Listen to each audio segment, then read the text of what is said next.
A quick pit stop at home for the boys in blue as they welcome in an upstart bunch from Montreal. We get you set for the Oilers and the Canadiens on the GCL Diesel Oil Stream pregame show. Good evening, everybody. Welcome to the pregame show right here on Edmonton Sports Talk. Tom Gazzola with you inside the EST Satellite Studios in downtown Edmonton, right across the street from Ice District. Benny Thompson with you at EST Global HQ. If you're watching on YouTube, welcome. Hello, CJ in Chicago. Hit that thumbs up button, and thanks for being along for the ride, as well as those listening on iHeartRadio, TuneIn Radio, EdmontonSportsTalk.com's audio player. Of course, GCL Diesel, providers of the best diesel engine components around, from turbochargers to injectors, fuel pumps to sensors. They are the critical engine component experts, proud to serve Edmonton and Northern Alberta for over 50 years. Text us 780-218-9999. Get to the nasty chat as well if you're on YouTube. Bumblebee tuna to you as well, Strummy. Good to hear from you. And it should be a fun night down at Rogers Place. We'll have fun getting you set up for the game here on the GCL Diesel Oil Stream pregame show. Mitch Gallo is going to stop by from TSN 690 in Montreal. Great to catch up with him. Mitch is an awesome broadcaster in Montreal, and he has some great information for us in regard to the Habs, who are 6-2 this season, coming off a big win over the Calgary Flames in overtime last night. I swear to God, at the Saddle Dome, the Flames did not touch the puck, Ben Thompson, in OT, except for maybe when Dustin Wolf made a blocker save and they had to have a face-off. Outside of that, it was just all Habs in OT, and they made like a really pretty play to set up the winner and take the 2 points. So no morning skate for them today. Oilers had a full morning skate. We'll get to the lines. A great opportunity for Matt Savoy as the Oilers look to improve to 4-3-1. How you doing, pal? Doing great. It's a great day. You know, it's starting a little warmer in this fall. I know. It's getting good. It'll be good weather for the tailgate tomorrow that Trev and I will be working. But yep. I'm excited. I'm excited today. I think there's a reason why. I've been banging this drum all season, and I'm sure we'll talk about it a little bit in the pregame show, but I'm very happy with some of the decisions that were made today. So you've got a poop-eating grin on your face right now, and I appreciate that. We're going to catch up with Matt Kassian for Game Changers in a couple of minutes here. We'll go through lineups and starting goalies and your injury report. By the way, did I say, I told you off mic that, or prior to the show, that Joaquin Gage is here at the Satellite Studios. A treat to have Gager by. He looks good. He's going to be on the broadcast tonight with Uncle Gene. And so Gager stopped by, and maybe he'll be here after the game too. And we could enjoy the splendor of a post-game libation together. Isn't that what it's all about? That's what friendship's for. And friends. You just hang out and have beers together. So you're going to see Gager tonight on the broadcast. He's been crushing it ever since they brought him on there.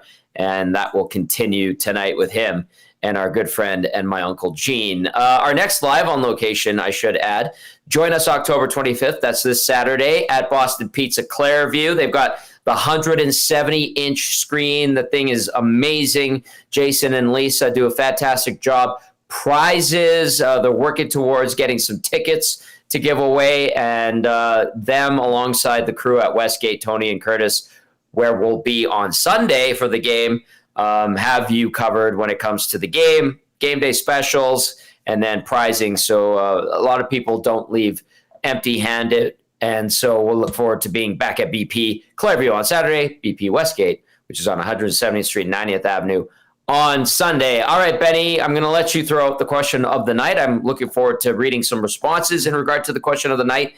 Do you want me to read starting lineups first, or do you want to take it yourself? Let's do starting lineups first because it relates to my question.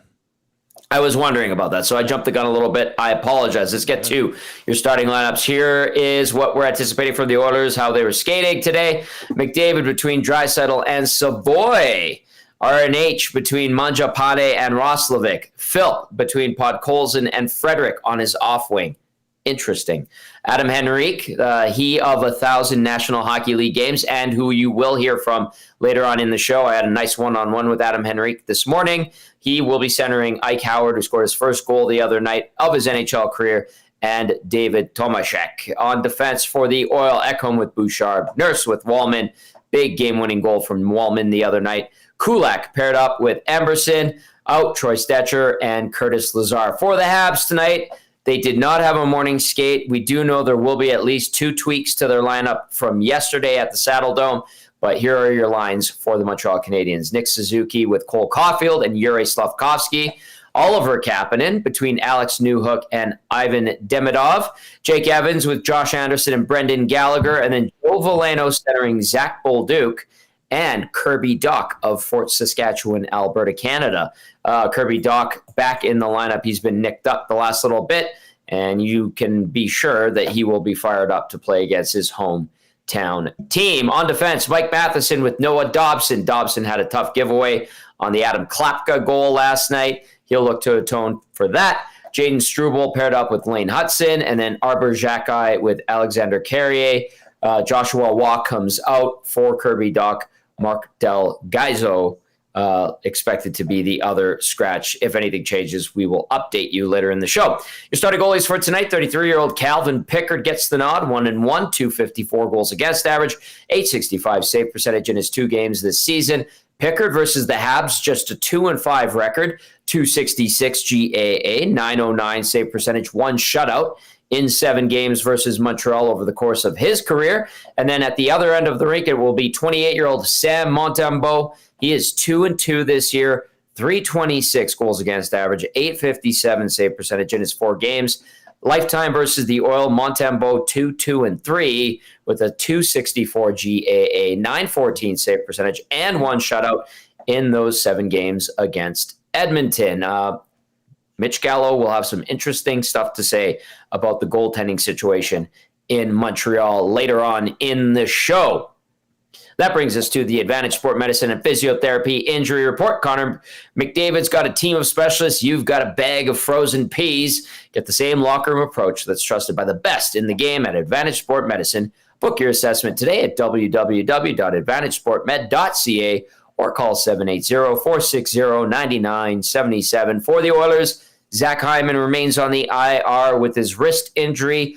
However, we got an update today. He is skating with the team, and he's still expected to be ready for November 1st. Kasperi Kapanen has been placed on the IR with the knee injury. Matthias Janmark, IR undisclosed. Alec Regula, IR upper body. As for the Canadiens, Patrick Laine, lower body. We will not see him tonight.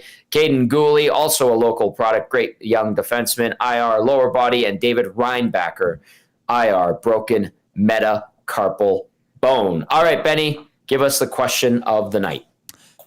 Alrighty, so no Matthew Hyman. My question is not going to be who's your favorite up-and-coming team in the that is Canadian. That's a relation to last post-game or pre-game show. No. Knobloch loves to throw the blender out, right? And we've seen that all this year. Does he ever? Past years, and it's been quite the storyline. Today, he makes, in my opinion, a great decision in putting Savoy on the top line with McDavid and Draisaitl. Does Savoy last longer than tonight's game? This is going to be my question of the day. My heart is saying yes, but my brain is saying no. I'm just because there's nobody who has. No, I'm worried that he might not finish the game there. Like that's the type of blender that Knobloch throws out, and I don't think it's going to be Sav's fault. It's more just Knobloch loves to change around stuff, and I think they've been needing to give him a shot with those top guys. I mean, we talked about it on the last post game show. Throw one of the young guys up there, just like see what you have, right? Mm-hmm. And he's been very good in his own end, in the offensive zone. Almost scored his first goal last game. Sets up the overtime winner for his first point, winning a big draw in the O-zone. I think he deserves some first line minutes here, and I'm happy he's getting it tonight. So obviously, I hope it works out for him. So do I. Honestly, I really, really do. Obviously, they've been searching for someone to play with those two consistently. Hasn't really happened. Started with Trent Frederick, who's oddly enough playing on the right side today, his off wing on the third line. So what say you? Does Matt Savoy last longer than this game on the first line with McDavid and Draisaitl? I 100% like him up there more than Vasily Podkolzin. Good on Podkolzin for doing whatever he could up there. I just don't think that his game suits those two style together. Yeah. Yes, Leon Draisaitl loves playing with Podkolzin. I've said it many times before. I think most hockey players would love to have a guy on their line who's just a dog and going to do all the dirty work and play physical and get you the puck every time he gets it. That's the dream, isn't it? Kind of make it easier on yourself and gives you the puck. So I understand where Draisaitl's coming from in regard to that mentality. But let us know your thoughts. We'll read those as we progress throughout the show. This is GCL Diesel Oil Stream pregame show right here on Edmonton Sports Talk. Gazzola, Thomson, and Matt Kassian stopping by in a little bit. Where is Cass? He should be here by now. Is he trying to get in? No, I don't see him in. I sent him a link, but he's a busy guy. He's a busy boy. Well, okay, this is what we can do. We can get to your game day odds check, brought to you by our good friends over at Play Alberta. When you play in Alberta, it stays in Alberta, safe and secure. The revenue generated from Play Alberta is redirected into Alberta's General Revenue Fund, which is used to support programs and services that Albertans rely on every day. Use EST50 in the promo code section. Get a $50 free bet with a $50 deposit. I played that earlier in the month. It hit on a Jays play of the day. That was great. You could use EST Casino $50 deposit for a $50 casino bonus. Then yesterday I used EST Sports. That's a $50 deposit that gets you another $50 free bet. And I went with the Cooper Flag 17 points versus San Antonio yesterday. Going with Dusty, riding with him. No bueno. Not even close. No. No. I know. Oh, well. That's the way she goes. Until next month when they reset. Your money line for tonight, Edmonton minus 225 favorites against Montreal. Back-to-back games for the Habs. They were in Calgary last night, like we were talking about. Overtime win there. The over-under is set at just 5.5. The over is the favorite at minus 143. The under at plus 108. So if you feel like sprinkling a little bit, head on over to Play Alberta, and then always remember to use your game sense. I see Cass is ready. Cass, give me a thumbs up if you're ready to rock. Or do you need a minute? Okay, he's ready to go. Here is our game analyst, Matt Kassian, from his satellite studios in Sherwood Park, Alberta, Canada. Cass, we'll start with this. Benny threw out the question of the night. Benny, throw it up there one more time. Let's get Cass's thoughts on this. Yeah, Cass, does Matt Savoy last longer than tonight's game on the top line with McDavid and Draisaitl?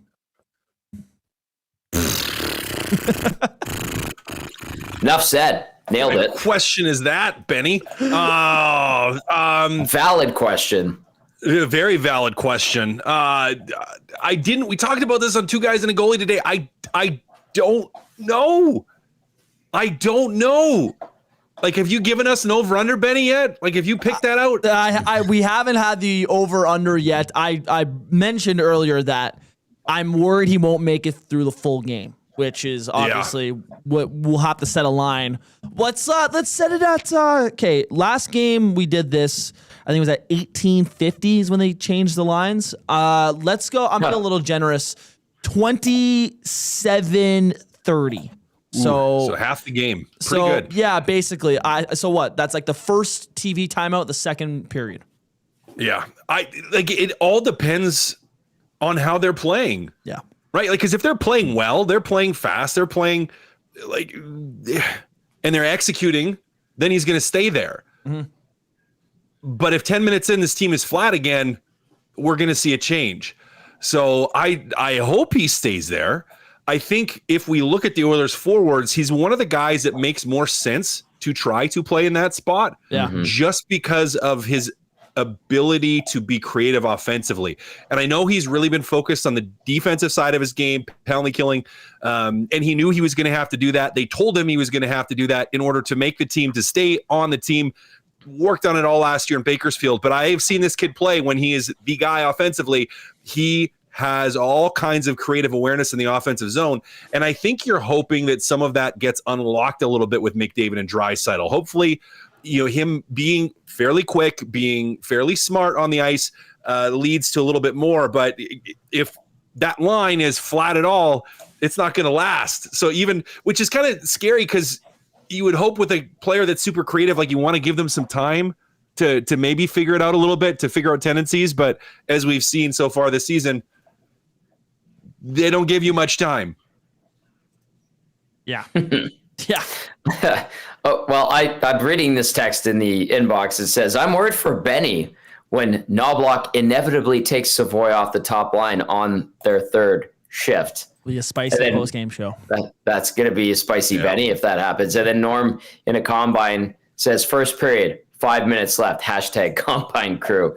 Oh, boy. Let us know your thoughts, 780-218-9999. Get to the nasty chat. How long does Matt Savoy stay on that line with McDavid and Draisaitl? That you could be facetious. You could be dead serious. We want to hear from you.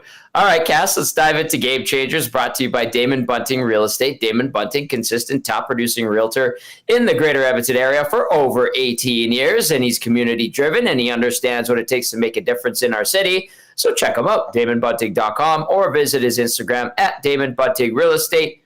Numero uno, Cass, speed.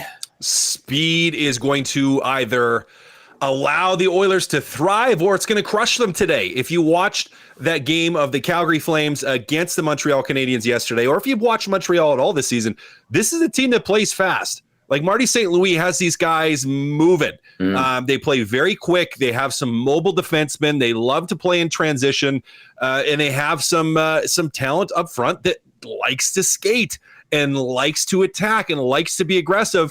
And we have seen that they're not, what I will say also, they're not an overly physical group. Like it's not a group that's trying to run you over with their speed, but they are trying to beat you with speed. You guys in the back end, like Elaine Hudson, that will jump into the rush, that skates incredibly well, that is trying to beat you with their feet.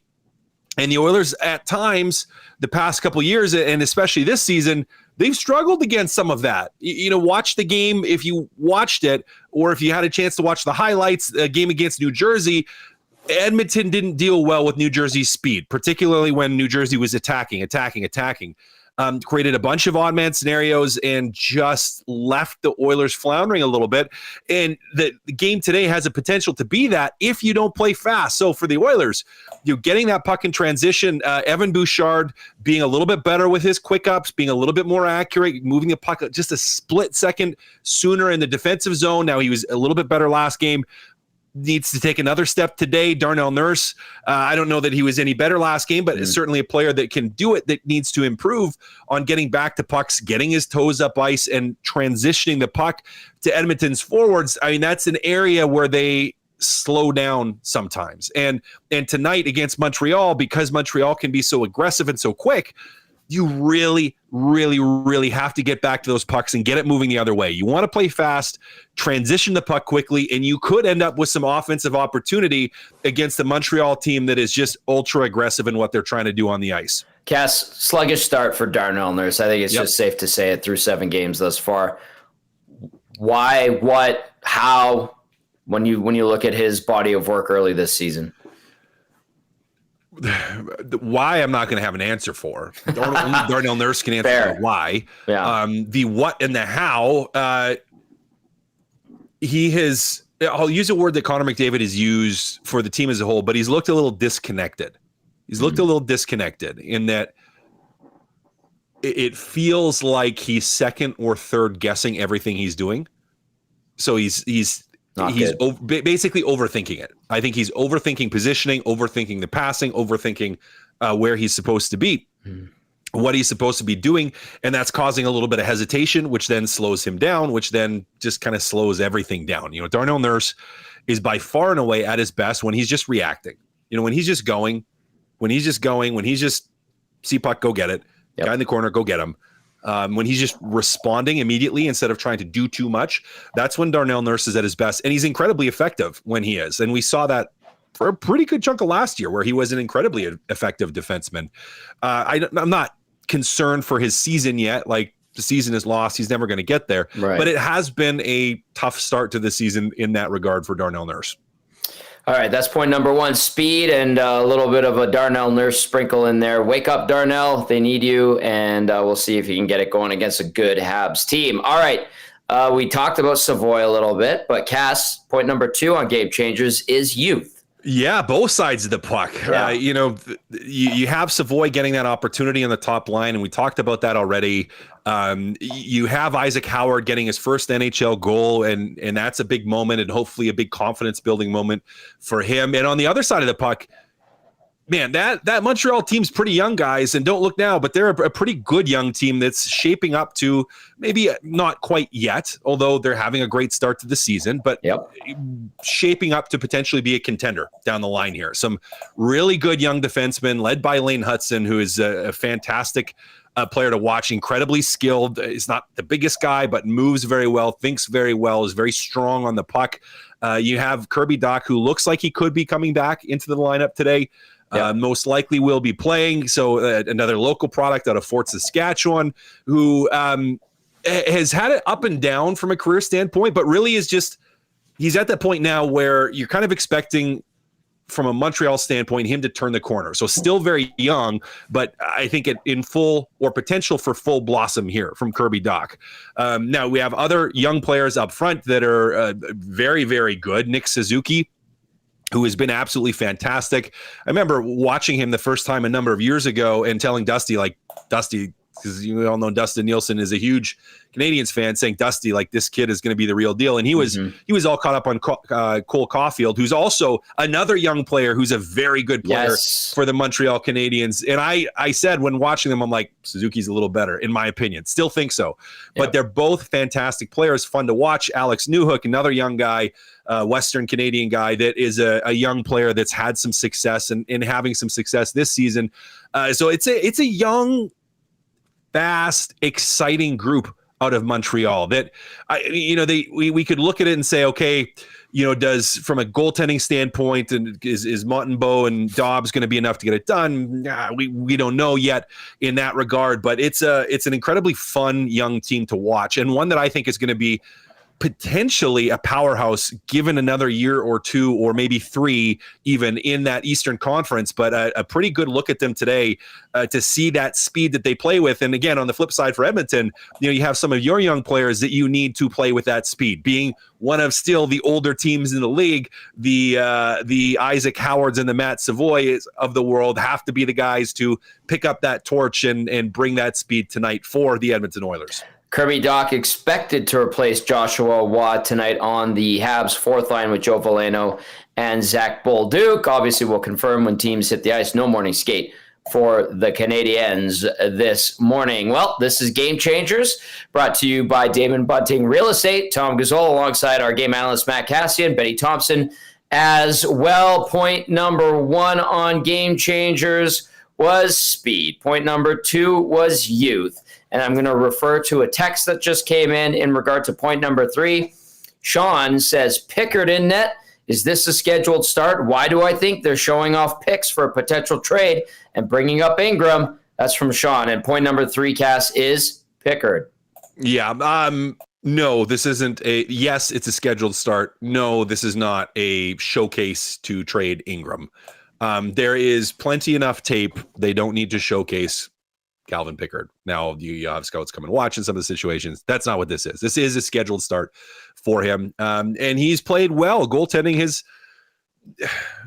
has not largely been the problem so far this year.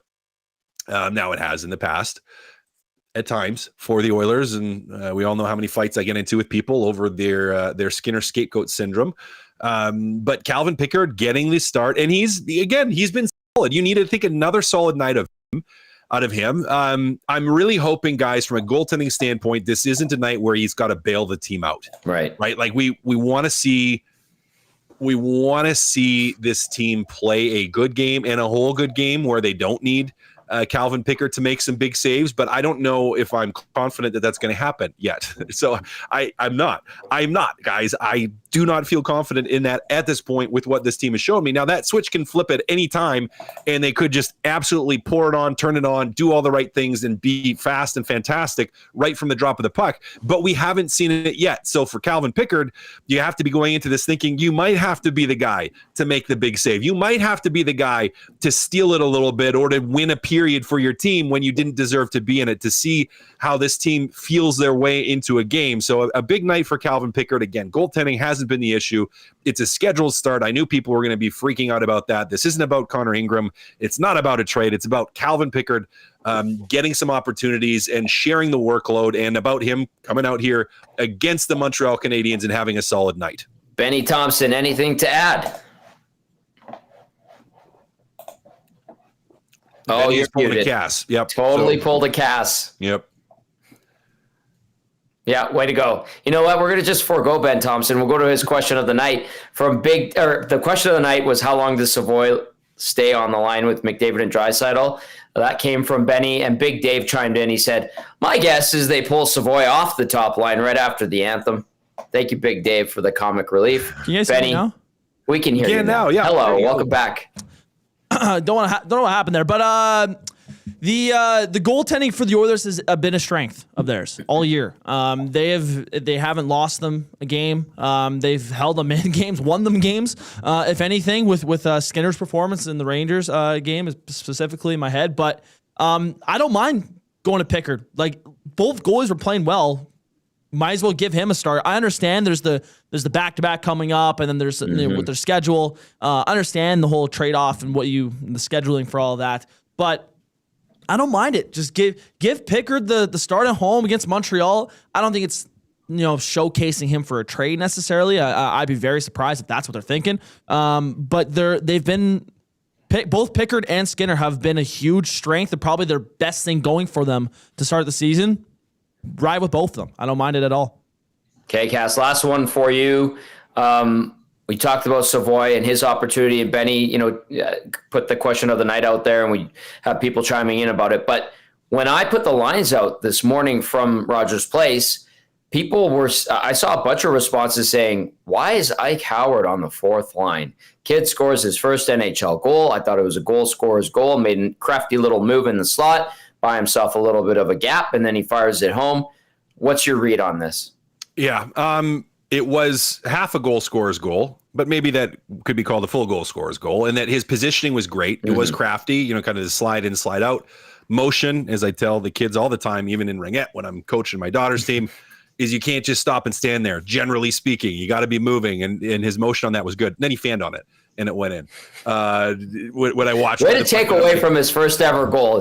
Hey, goal's a goal. Goal is absolutely a goal.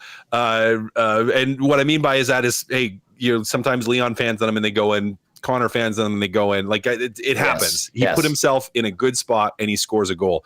But just because he did that once doesn't mean he should be on the first line, right? Like, and you're also, I don't want to say you're just trying to protect a player, but you're trying to allow a player to grow his game and really develop on the fly here. He's not, I don't think, ready, maybe, to play first line minutes. And I say maybe because it's such a blender that he could get an opportunity.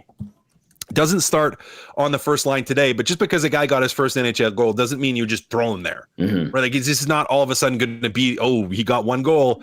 It was a good goal. Looked pretty good there. Let's start him just on the first line immediately. He's a young guy that's learning and growing. You can still put him back on the fourth line. And guess what, Tom? Guess what, Benny?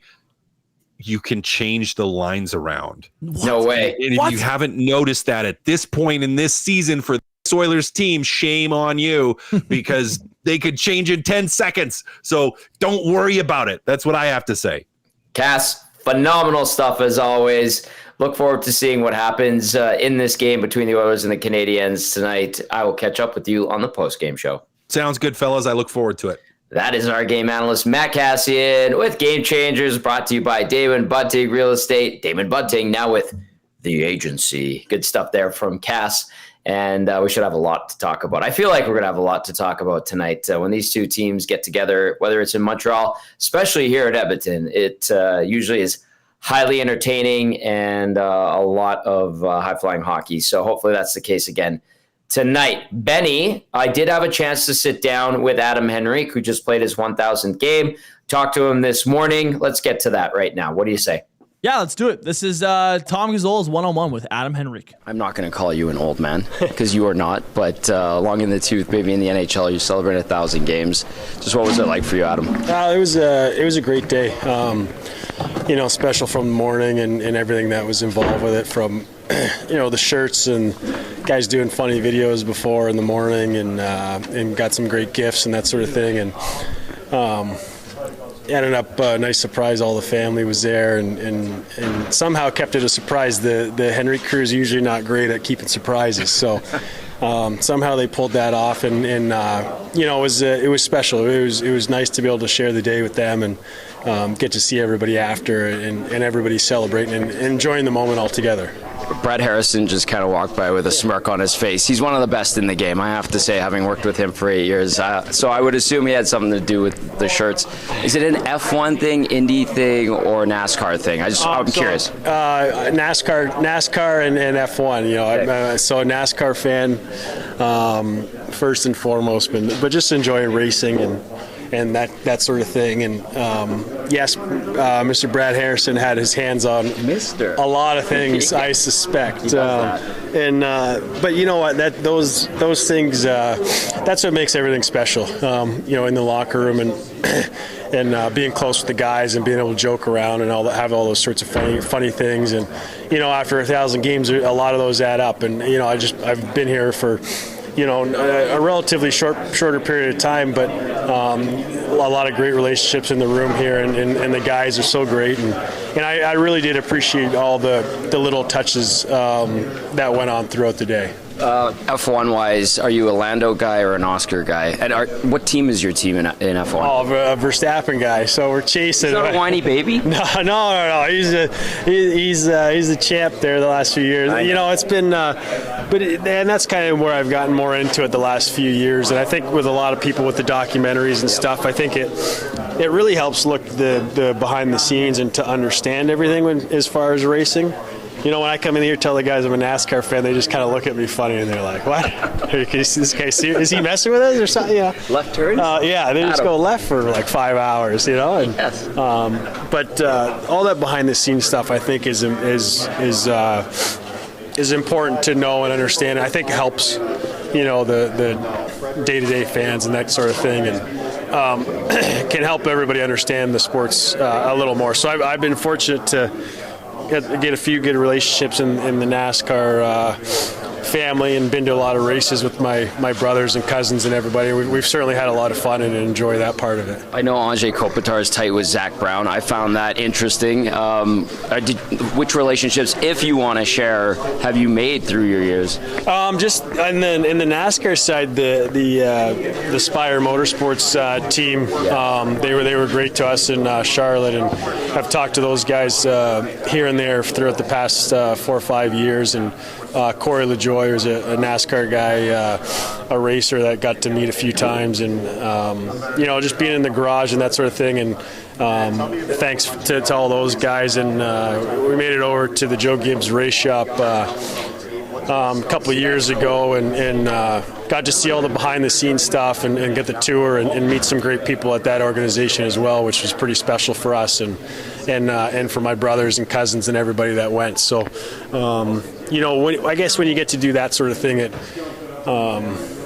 allows you to become more kind of involved and more immersed in the sport, and that's what's been special to us. It's cool. The engineering, the teamwork that goes on, all the preparations for a race is pretty. I'm cool. That's cool that you really are involved and deep dive into that. So appreciate that.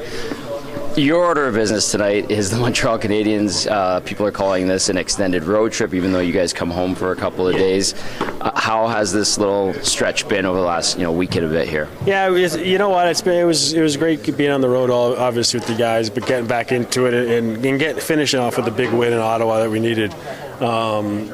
And then we got to find a way to carry that over tonight. Montreal's playing great. They got a great team over there, a lot of skills. So, again, we're coming off the road. You just got to get right back into it. Make sure that we got our A game right from the start, because we're going to need it. Yeah. Just how would you look at last week? I know you guys capped it off with the win, but you look at those games through MSG, Long Island, and then the back-to-backs in Jersey and Detroit. Just how would you sum up the way things went in those games? Yeah, it was a big win in New York, and then obviously the trip kind of started going the other way with the losses. But I think there's plenty of good in there, and there's areas that we certainly want to be better in and improve. And we've talked about that a lot, and where we need to get better, and we know that as a group. There's that calm level in here that we know what we need to do in order to get where we want to be. And it was a big win in Ottawa in overtime, and then we got to, again, like I said, just kind of carry that over to tonight and continue to grow and to continue to get better as a complete group. As you're aware, Habs fans travel very well. They seem to pop up in Western Canada out of nowhere for these games. Do you just roll your eyes at that scenario? How do you handle it? Because I'm sure it's going to be raucous in here tonight. Yeah, it's that's one of those organizations that seem to travel well all over the place, no matter where they were. And I bet you wherever they would be playing in the world, there would be people showing up. So, we go the same way. We feel like our fans travel great when we're on the road and see a lot of Oilers fans everywhere. So it's just one of those things that, we just get out there and hopefully we can get off to a good start and play with the lead and kind of just go from there. Lights out. Congrats on 1,000. Awesome. Thank you very much. All right, there is Adam Henrique. A big thank you to him. Had a nice chat with him down in the Oilers locker room earlier. It was cool to talk racing with him. I thought he'd be more F1, Benny. Yeah. But he's like, no, he likes F1 and Drive to Survive got him into it. Joaquin Gage, who's sitting inside the satellite studio, got me into Drive to Survive. Yeah. But Henrique has gotten to know the NASCAR guys. Yeah. Turn left. Turn left. The reverse Zoolander who can only turn right. Yeah. And then I saw a text that came in and says, Are you doing this from a bathroom stall? No, that was inside the Oilers locker room. Benny, thank you for coming up with the graphic. That's a big step in the right direction to keeping the visuals on point. The audio is obviously the most important thing, but the visual is nice as we continue to dress this up, let's say. Sure. Good work there. Thank you. All right, let's get a sample from the opposite side of things, and that would be the Montreal Canadiens. And the best guy to do that, in my opinion, right now is Mitch Gallo, our good friend from TSN 690. I had a chance to chat with him right before we went to air. Here he is, Mitch Gallo out of Montreal with TSN 690. Pleased to be joined by Mitch Gallo from TSN 690 in Montreal, my good buddy. How is Montreal, La Belle Province? I haven't talked to you in a little while, Mitch.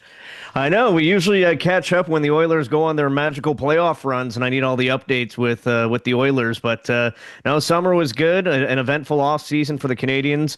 Bring in a player like Noah Dobson, which you guys get to see tonight, and off to a really good start this season. Montreal at 6-2, and everybody in Montreal is very enthusiastic that the rebuild is maybe ending a little bit sooner than people expected. They're going to have to rename that documentary, I suppose, right? Now get this thing changed to It's Happening or something like that. Anyway, and this is coming from someone who was part of the oil change saga. I don't know if you recall that, but they just released the oil change lost tapes, and people are texting me pictures and, hey, you remember this? I'm like, nope, I don't. Those were not good times.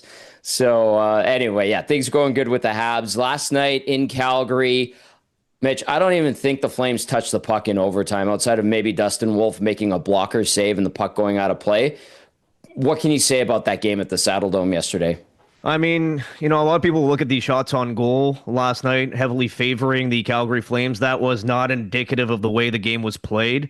The high danger chances were all in favor of Montreal, and that could have been a much more lopsided scoreline if not for some really strong play from Dustin Wolf last night. Canadiens were all over the Calgary Flames, with the exception of maybe a brief period of the second. Other than that, it was all Montreal. And then, overtime 3-on-3. Watch out when the Montreal Canadiens have some time and space. Now perfect 3-0 in overtime so far this season. Game-breaking ability for Cole Caulfield, who can score at ease when you give him time and space. And last night, it was Ivan Demidov, who was kind of quiet through the first 60 minutes of play, but then, opens up, makes that great pass to Matheson on the game winner. And the Montreal Canadiens atop the Atlantic Division after that win last night over Calgary. Yeah, 3 straight wins on the road as well as they come into Edmonton. There's going to be a lot of bleu, blanc, et rouge in Edmonton. I always joke, I'm like, wow, there's a lot of Oiler fans that all of a sudden seem to have a Habs jersey and show up for these games. So it's kind of one of the traits around Western Canada, the Habs being one of the favorites from their years as an original 6 team. My dad, one of those guys, obviously. But okay, let's start on the back end with this Habs team. Lane Hudson, you mentioned Noah Dobson, Mike Matheson. Like, you look at these guys and you're going, geez, that's a pretty good young back end. And not to mention Caden Gooley, former Oil King, local product, who's banged up right now. How is this back end evolving? Really well, really well. At times, 2 years ago, some growing pains trying to bring in all these young defensemen. Lane Hudson comes in last year, wins the Rookie of the Year, but still, it was a learning process for Lane Hudson, especially trying to play 2 ways and then be good in his own zone as well. He's starting to develop, I think, a little bit of nastiness to his game as well. Check out the sneaky, dirty elbow on Nazem Kadri last night in that game between the Flames and the Canadiens. And all in all, I don't know where they would rank now as a 6 on the back end, but you could see where it's trending. Now, we'll find out about Mike Matheson. I know the Canadiens want to re-sign him. He's in the final year of his deal. He's kind of the veteran player on the back end for Montreal. Alex Carrier, when they acquired him last year from Nashville, that seemed to be a really big turning point in Montreal's season because he kind of stabilized everything. He's quiet, but he's really solid in what he does. Struble and Jackeye are still kind of duking it out to see who's going to be the number 6 on the blue line. Gooley's been solid. And then Noah Dobson. Yes, he had the egregious turnover last night that led to the Klapka goal that tied things. A really bad turnover at a bad time and a bad spot on the ice. But he is exactly what you try to find, right? Right-hand shot defenseman with size, mobility, and can move the puck. He's been a great addition to Montreal. So, yeah, the blue line is really, really solid right now, and it projects to be extremely good in the future. I had a great conversation with Arbor Jackeye about working at Costco. We both have that in common, so just a really good conversation, little tricks of the trade there. And he's like, you don't want to talk about hockey? I'm like, no, not really. Just like, what were your secret hiding spots at Costco in the warehouse? And it just like lit up. So it was a great conversation. If you ever need to break the ice with him or it's getting awkward. So Costco, tell me about doing go backs. It's when people, don't want something at the till. If you could get away from the till and you could just do the go backs, he's like, oh, I loved go backs. And I'm like, dude, you and me too. You and me both. So really good guy that way. Let's see what happens. Tough as hell as well. Okay, up front. I know Patrick Laine has been a nice fit, power play assassin, if you will. You mentioned Demidov. I'm like so curious about him and the way he progresses in the National Hockey League. Slavkovsky, obviously being the number 1 overall pick a few years ago. Suzuki, everyone seems to love. And the old dog, Brendan Gallagher, is there too. Just, how has this forward unit meshed so far? I mean, if you want to break it down individually, Patrick Laine struggled a little bit at the beginning of the year, and now he's been out for the last 3 games. Went down with injury at the same time as Kirby Dach, and he's seeking a second opinion on the lower body injury. And you've been around, that when you're seeking a second opinion, it's because you don't like the first one. Yep. So that's bad news for a player who has been often injured in his NHL career. So I don't know what we will see out of Patrick Laine the rest of the year. Time will tell. Ivan Demidov has been a revelation. This is the star that Montreal fans have been waiting for a long, long time. I don't know when they had this type of game breaker in their lineup. You might have to go back to the 90s with a Vincent Damphousse, or really the playmaking ability. Maybe you want to go all the way back to Mats Naslund in the 1980s, because Ivan Demidov is worth the price of admission. He is electric every time he touches the puck. He has shiftiness, elusiveness. He's got quick hands, and he just seems to process the game at a very, very good level, good speed in which he can read the play. And you're going to see, as soon as he touches the puck, I mean, you guys have such star players in Edmonton that everybody around the league is jealous and envious of it. But he has that ability where when he gets the puck, defenders are kind of on guard. Like, they know, if I'm not careful with this guy right now, he's going to burn me, and I'm going to be on the wrong end of the highlight reel. So that's what to watch for Demidov. I mean, Suzuki's just been so consistent since named captain of the Canadiens. Two-way play, point-a-game player now, and really trying hard to earn a spot on Team Canada come Olympic time. And then Cole Caulfield, you know, his goal is probably to try to hit 40 goals this year. He's off to a great start. And Juraj Slafkovsky, you know, he's been historically a bit of a slow starter. He's got 3 goals on the year, I get it, but you still want to see a little more out of him since he was the first overall pick. But all in all, you look at the Atlantic Division. I know the Canadiens have a game more played than everybody else, but right now they've scored the most goals in the division. They have very high event players, which is interesting with a game like tonight, Edmonton-Montreal, high event players of Montreal. Are we going to see maybe a high-scoring game because of it? Mitch Gallo joining us, TSN 690, Montreal, as we get you set for the Habs and the Oilers. Edmonton, quick pit stop at home, then back on the road for back-to-back games, Seattle and Vancouver this weekend. I didn't even mention Kirby Dach. He's expected to be back tonight, and I know a lot of people around this area. He's from Fort Saskatchewan, Mitch. Very curious to see how he progresses when he got traded to the Habs. Like, people thought that might be something that enables him to take that next step in his career from the outside looking in. What's going on with him? I know he's been injury plagued, but how much has that been a detractor to his ascension as an NHL player? You know, the Canadiens were so hopeful when they traded for him at the draft, right? They gave up some pretty big pieces. They gave up the first round pick that became Frank Nazar, and they gave up Alex Romanov, who, you know, is a solid 5'6" defenseman. So it's not like they got Kirby Dach for free. They paid a nice fee to get Kirby Dach here in Montreal, and I think when they did that, you look at Jeff Gordon, his track record, probably trying to replicate what he did in New York with Mika Zibanejad on a buy low from Ottawa, and then flourishes in New York. Unfortunately for Kirby Dach, you know, he's been hurt 3 straight years here with Montreal, and missed an entire season. And last year, after missing the entire season the year before, it felt like he was really trying to find himself and was never able to, and then again ended up missing the end of the season. You fast forward to this year, we heard that he put in a lot of work in the offseason, tried to eliminate distractions, tried to really focus on his rehab from the injury and coming into camp in the best shape possible.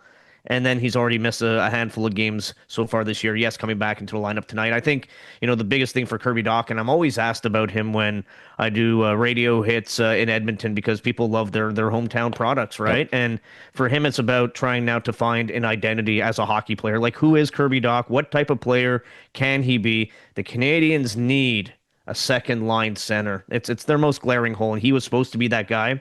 He hasn't been able to fill that role just yet.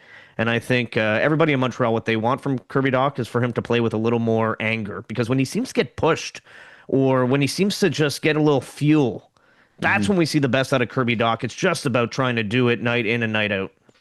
We talked about the forwards. We talked about the defense. How about the goaltending? I know Jakub Dobeš has been excellent so far. We're going to see Sam Montembeault, it sounds like, tonight.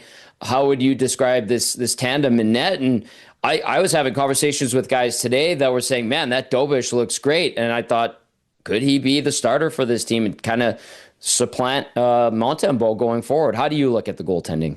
Well, the starting job in net was Montembeault's to lose, and he's already lost it. Jeez, he's already lost the crease. I know it's only 4 games, and I think you look around the league, right, Tom? Like, every team has kind of a 1A, 1B. Nobody leans on a goalie for 60-plus games really anymore. We don't see 76 games like we saw with Martin Brodeur back in the 2000s. It doesn't happen. You need 2 goalies. So the Canadiens want to get Montembeault going, but I think Dobeš has won the starting job. I don't think there's any doubt about it. You know, Montembeault's save percentage right now well under 900. Maybe not always the best metric. I can tell you the metric I'll use. He hasn't played well. He hasn't played well so far for Montreal, and you know, he was one of the reasons why they lost one of their 2 games to New York, and he's been in goal for both losses. Meanwhile, at the other end, Jakub Dobeš has been terrific, right? And you know, talking to him, he's got a great demeanor. He's got good size. He's very athletic, and he's very aggressive in the way he plays. And he's told us, he's like, you know, last year coming up as a rookie, I was a little bit nervous. Everything was a new experience. Now I'm kind of just having fun and enjoying the ride. Still eligible, by the way, for the Calder Trophy if he keeps going here, because he's been really, really solid for Montreal. He's played 3 of the last 4 games. I expect unless Montembeault pitches a shutout of 40 saves tonight against Edmonton, which is highly unlikely.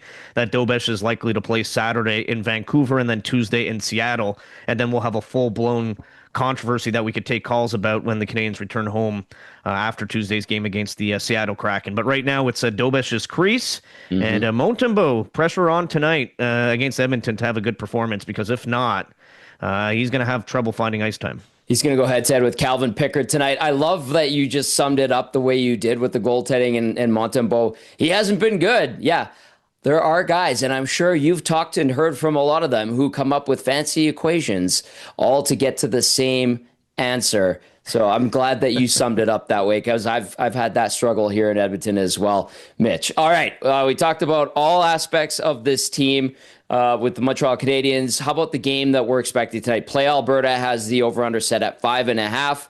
There are guys who can score on both sides of the puck here. How would you look at the way this game's going to line up tonight?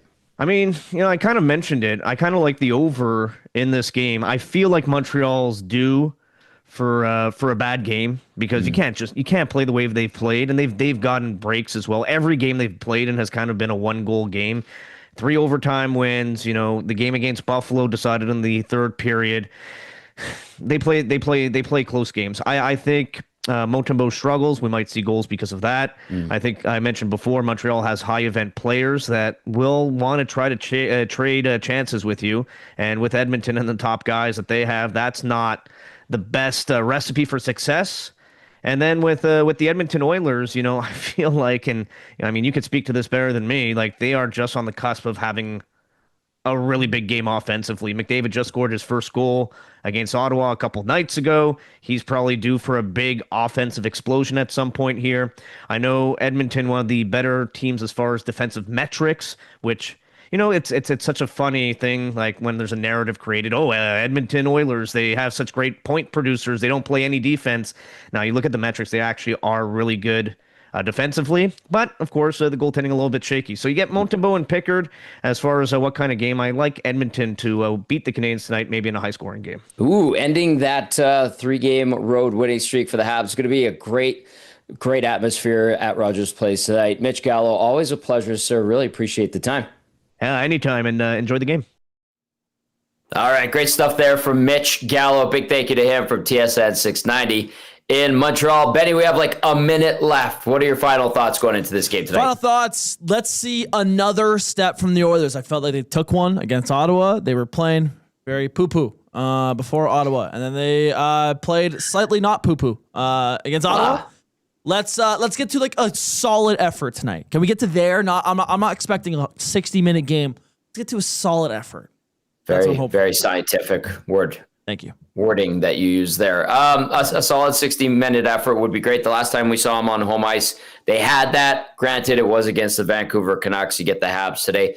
Habs played last night in Montreal. We'll see if the Oilers can take advantage. They usually don't, but maybe they'll surprise everybody and improve to 4-3 and 1 on the season. Habs 6-2. It's been a tremendous show. Big thank you to everybody who texted. Thank you to everybody who watched and listened. We appreciate you as always. That's going to do it for the GCL Diesel Oil Stream pregame show. Join us on the postgame show. Myself, Cass, and Benny will be back following the Oilers and the Habs. That's going to do it. We'll see you in a couple hours. Ciao for now.